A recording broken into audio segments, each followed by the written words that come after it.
Kung sinong may lola dito, painumin to ng pampatulog, antok na ata to. Isa pa mga kahombre ko, may sinasabi pa siya na si Vice daw ay hindi babae, lalaki daw si Vice. Insecure ka kasi mas maganda si Vice sa'yo, partida na, lalaki pa siya.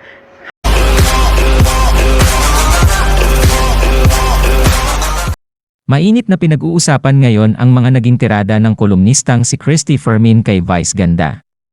Matatandaan nitong nakaraan nang sagutin ni Christy ang diumano'y pagpapasarin sa kanya ng komedyante sa noontime show nitong It's Showtime.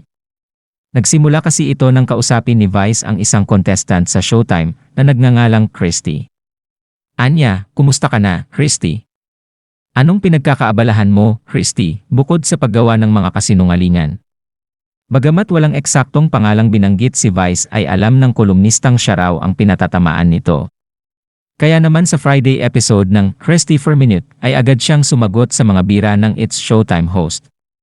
Pinuna nito ang pagiging budding kahit na una na niyan sinabi na nirerespeto niya ang mga miyembro ng LGBTQIA+ community. Vice Ganda, hindi ka tunay na babae. Lalaki ka. Nagpapanggap ka lang na babae. Kapag ikaw ay bumibiyahe sa isang mahabang kalye, tinawag ka ng kalikasan, bababa ka sa sasakyan, hahanap ka ng puno, at doon ka jingle. May mga dadaan na mga tao, at ano ang kolokyal na biro ng mga tao na nakakakita ng mga umiihi. Hoy, humarap ka! Huwag kang tumalikod, traidor ka! Yun ang isisigaw sa'yo, saad ni Christy. Ipinagtanggol naman si Vice ng ilang netizens, at may mga kumampi rin naman sa mga naging pahayag ni Christy Fermin. Samantala, isa sa nagbigay ng opinyon ay ang social media personality na si Mark Jason o mas kilala sa tawag na Makagago. Hindi siya sang-ayon sa kolumnista at binira pa niya ito sa kanyang mga naging pahayag.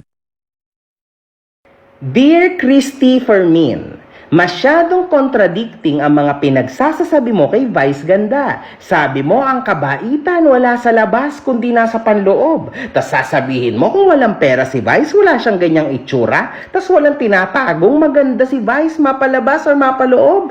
Kung sino man po ang may lola dito, painumin to ng pang-maintenance. Mukhang kailangan na nito. Nalipasan to. Inis na inis ka pa sa iniisip mong mga pasaring sayo. Sa totoo lang, hindi ka nga ni-name drop ni Vice. Ikaw lang ba ang nag-iisang Christy sa buong mundo na sinungaling? Kung sinong may lola dito, painumin to ng pampatulog, antok na ata to.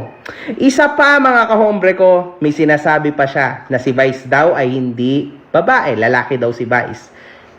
Insecure ka kasi mas maganda si Vice sa'yo, partida na, lalaki pa siya.